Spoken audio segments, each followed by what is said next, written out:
जैसे कि पिछली बार हमने लहसुन आदि बटी के बारे में बताया, तो सेम ऐसे ही हम बात करते हैं लवंग आदि बटी। लवंग मीन्स वो लौंग से बनी हुई है, उसमें मेन इंग्रेडिएंट लौंग है।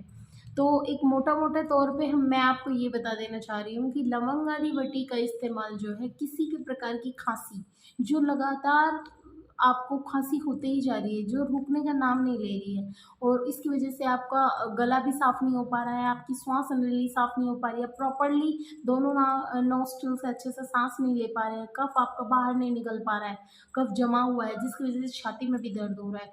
तो उस कंडीशन में आप जो है लवंग आदि बटी का इस्तेमाल कर सकते हैं। 1 से 5 गोली दिन में आप ले सकते हैं। उसके साथ में आपको खाने के बाद, चूसने के बाद आपको गर्म पानी पीना है और आप इस तरह से चूस-चूस के इस दवा को आप खाएँगे। तो इससे आपका जो फ्रीक्वेंट कफ की जो स्थिति है, उसमें आपको बहुत फ़ायदा मिलेगा। धन्यवाद।